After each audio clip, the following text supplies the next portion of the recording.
Added to the Air Force inventory in 1954, the F-100 North American Super Sabre was the first of the supersonic Century series of fighters introduced in the 1950s and 60s.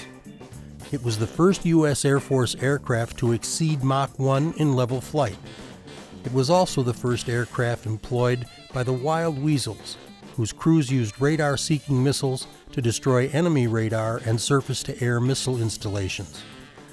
The two-seat F-100F also gained fame flying high-risk missions north of Vietnam's DMZ as a fast-forward air controller. The operation was known as Commando Sabre, and the F-100s used the call sign Misty.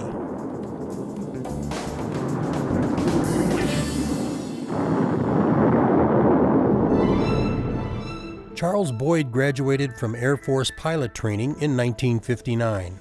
And he soon found himself in the cockpit of the hottest fighter jet of the day, the F-100. On April 22, 1966, during his 105th combat mission, Boyd's F-105 was hit by anti-aircraft fire, and he was forced to eject. He would spend the next 2,488 days as a prisoner of North Vietnam.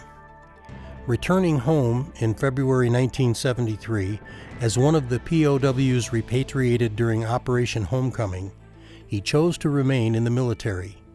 He had a 36-year-long career in the Air Force, retiring as the Deputy Commander-in-Chief of U.S. European Command in Germany. He is the only POW to attain the rank of a 4-star general.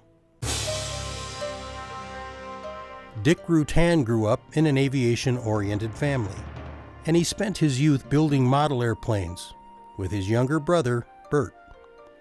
Rutan's military career began at age 19 as an Air Force aviation cadet. He advanced into fighter aircraft, serving in Vietnam.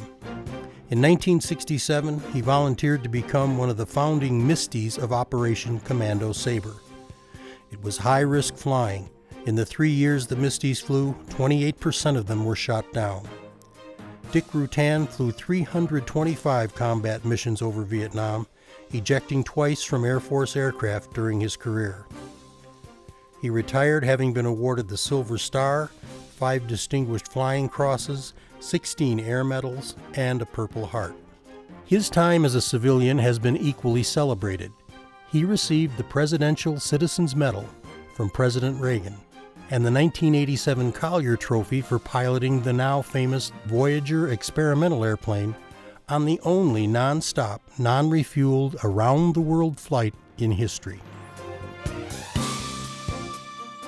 Dean Cutter Cutshall of Fort Wayne, Indiana, acquired his North American Century Series fighter in 1996.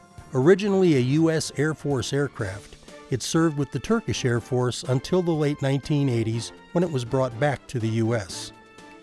Now immaculately restored in the markings of 6-time ace Francis Gabby Gabreski, the F-100F always wows during its rare airshow appearances. Warbirds in Review presents Dean Cutshall's F-100 and the American heroes General Charles Boyd and Lieutenant Colonel Dick Rutan.